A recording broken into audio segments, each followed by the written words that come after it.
The snow was falling hard over Chicago, covering the streets in silence. Inside a small, cold apartment, 8-year-old Lily sat wrapped in a blanket, her tiny hands shaking. The lights had gone out an hour ago. The heater stopped soon after. Her breath turned into little clouds in the air. She stared at her mother's old photo on the wall. Mom, I'm trying to be brave," she whispered. Across town, her father, Mark, was running. He had just finished scrubbing off his floors when his phone rang. Lily crying from the neighbor's house phone. Daddy, it's so cold." Mark's chest tightened. Since his wife passed, he had promised Lily she would never feel alone. But promises don't keep the lights on. His car wouldn't start. No money for a tow. No money for the overdue electric bill. So he ran through the freezing wind, tears mixing with snow. Halfway home, the sound of engines thundered behind him. 15 motorcycles surrounded him under a flickering streetlight. Leather jackets, heavy boots, the red and white patches of Hell's Angels. Mark froze. The leader, a broad-shouldered man with tired eyes and a silver beard, removed his helmet.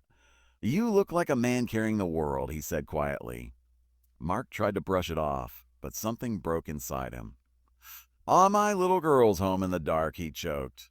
"I failed her." The biker's expression changed. "You didn't fail," he said firmly. "You're still running." Without another word, the men turned their bikes around. When they reached the apartment building, Lily heard the thunder outside. She curled up tighter, terrified. The door burst open. Daddy! She ran into Mark's arms, then stared at the strangers behind him. The gray-bearded biker slowly knelt, placing his helmet on the floor. "What's your name, warrior?" Lily." Well, Lily?" "Well, Lily," he said gently. "We don't like darkness either." Outside, 2 bikers checked the meter. Another made a call. One walked back from a store carrying blankets and hot chocolate. Within an hour, the lights flickered back on. Lily gasped as warmth slowly returned to the room. Mark stood speechless. "I can't repay this." The leader looked around the tiny apartment. The peeling paint, the unpaid bills stacked neatly on a table, the single photo of a smiling woman. "I had a daughter once," he said softly. "I lost her to illness. There wasn't anyone there to help." His voice cracked for just a second. "We don't fix everything," he continued. But tonight we fix this." One biker quietly slipped an envelope into Mark's jacket pocket. "Oh, for groceries. Don't argue." Lily walked up to the gray-bearded man and wrapped her small arms around him. He froze, then slowly hugged her back.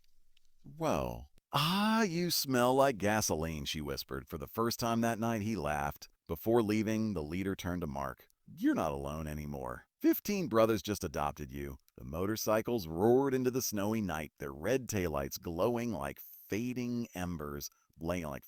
Mark closed the door and finally allowed himself to cry. Lily sat beside him, holding his hand. 80, she said softly. Mom sent them, didn't she?" Mark looked at the warm light filling their apartment, at the heater humming back to life, at the envelope in his pocket. "Yeah," he whispered. Maybe she did." From that night on, every month, 15 motorcycles would pass through their street, not for attention, not for thanks, just to make sure the little girl who once sat in the dark never had to again. And in the heart of cold Chicago, the loudest sound on the street became the sound of hope.